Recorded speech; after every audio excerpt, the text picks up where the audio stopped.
तो हमने देख लिया कि डेजर्ट कहाँ कहाँ मिलते हैं, ठंडे और गर्म, और वहाँ पे गैदरिंग की जो इकोनॉमिक एक्टिविटी की जाती है। और हम देखेंगे कि पर्वतीय इलाके कौन कौन से हैं जहाँ पे इस तरह की जो है गैदरिंग की एक्टिविटी हो सकती है।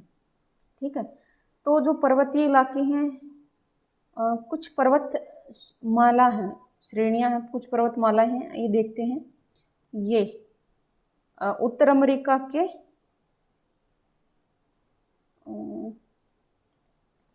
ये उत्तर अमेरिका के जो है पश्चिमी किनारे पर रॉकीज पर्वतमाला है।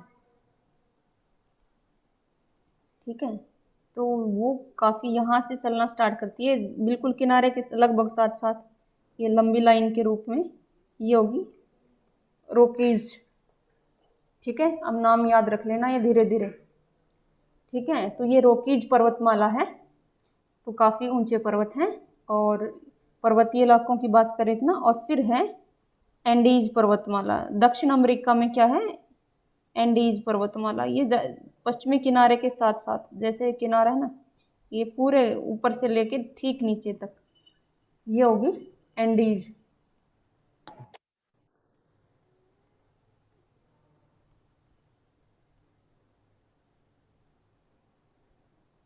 एंडीज, ठीक है, ये एन था, तो एंडीज होगी। और रॉकीज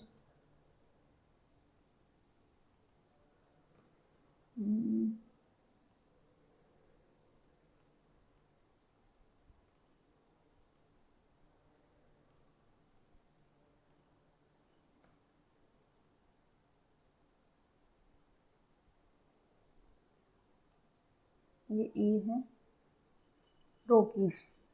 तो ये रॉकीज पर्वतमाला होगी उत्तर अमेरिका, और एंडीज होगी दक्षिण अमेरिका।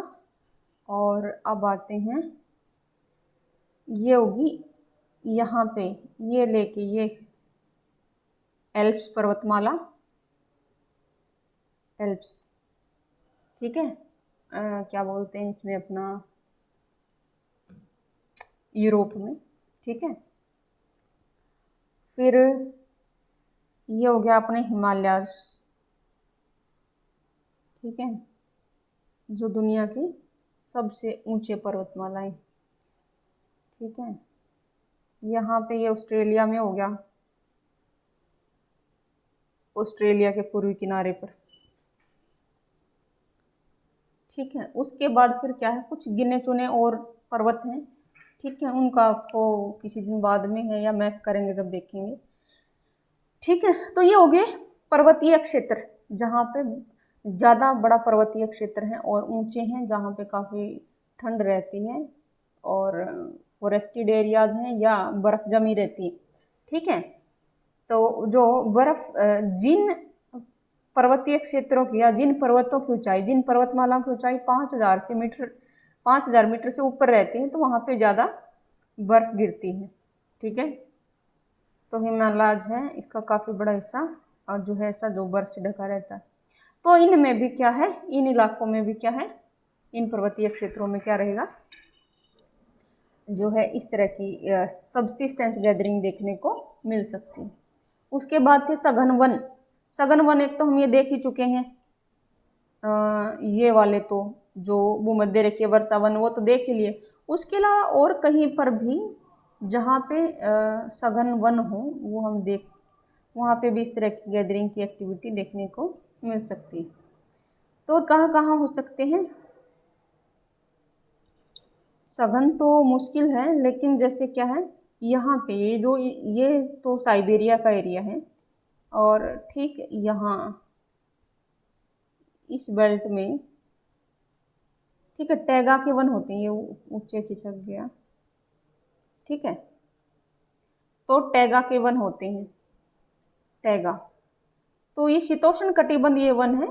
ये ये सारे ना, ये जो भूमध्य रेखा के पास वाले हैं, ये सारे, इसको हम बोलते हैं उष्ण कटिबंधीय वन, उष्ण कटिबंधीय वर्षा वन। ठीक है, और ये क्या है, यहाँ पे है ये टैगा वन, ये शीतोष्ण कटिबंधीय है, टैगा वन, टैगा के वन। ठीक है। तो यानी ये रूस के यहाँ पे तो इस इलाके में ये जो यहाँ तो बर्फ़ है वो सारी, और फिर इसकी ठीक यहाँ इसके ठीक नीचे जो टैगा के वन मिलते हैं, तो सदाबहार वन है, लेकिन क्या है उष्णकटिबंधीय वन जैसे ब्राज़ील वगैरह उन जितने सघन नहीं है। ठीक है, तो ये थे वो इलाके जहाँ पर सबसिस्टेंस गैदरिंग है वो आपको देखने को मिलती है। ठीक है, आई होप आप लोगों को जो है ये क्लियर हो गया होगा।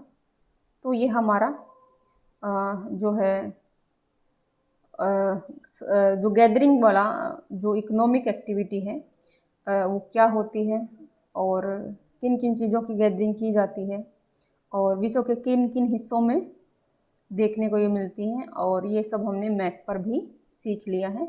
और ये जो मैप पे आपको जो जो चीज़ें और जो जो जगह बताई गई हैं इनको अच्छे से नोट डाउन कर लेना।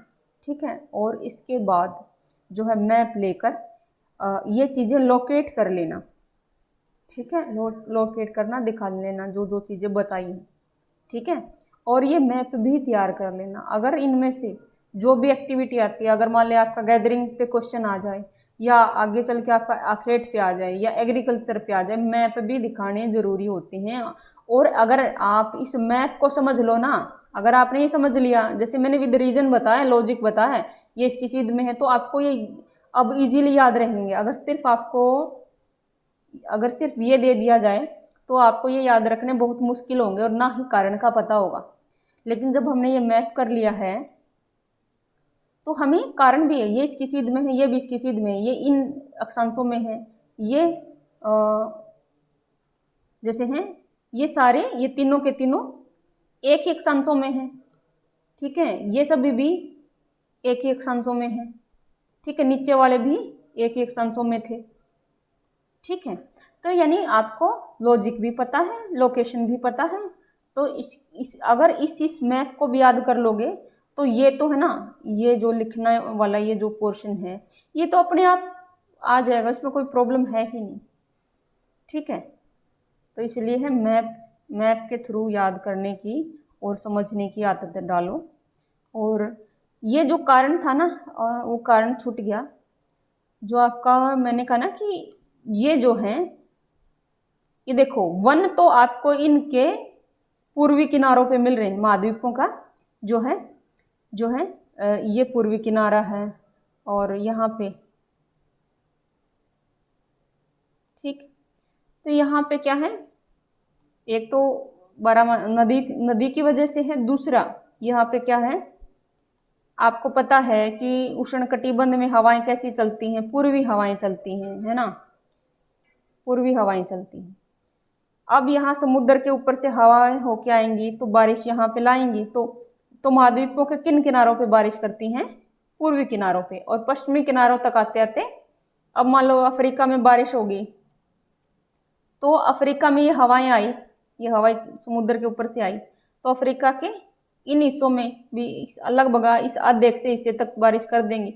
आगे चल के फिर ये यहाँ जब ये इस किनारे तक यहाँ तक आएंगी, ये हवाएं यहाँ से चली हुई हवाएं यहाँ तक आएंगी, इस कालाहारी डेजर्ट तक, तो यहाँ तक उनकी जो है नमी खत्म हो चुकी। इसलिए इन जो महाद्वीपों के पश्चिमी किनारों पर, क्योंकि उष्णकटिबंध में जो हवाएं हैं वो पूर्वी चलती हैं, और जब वो पश्चिमी किनारों तक, महाद्वीपों के पश्चिमी किनारों तक पहुंचती हैं, ठीक है, अब ये ऑस्ट्रेलिया का भी यही हाल है, ठीक है, तो ये उधर से हवाएं चली, ठीक है, तो यहाँ तक, यहाँ पे इस साइड तो बारिश हो जाएगी, लेकिन यहाँ तक आते आते बारिश खत्म।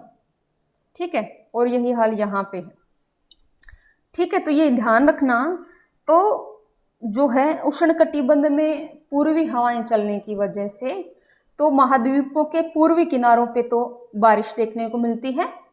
ठीक है, और जो महाद्वीपों के जो पश्चिमी किनारे, उन अक्षांशों में पड़ने वाले जो महाद्वीप हैं उनके पश्चिमी किनारों पर आपको ज्यादातर जो है डेजर्ट है, मरुस्थल देखने को मिलते हैं। ठीक है, ये इसका कारण है। ठीक है, बाकी चीजें हम कर चुकी हैं।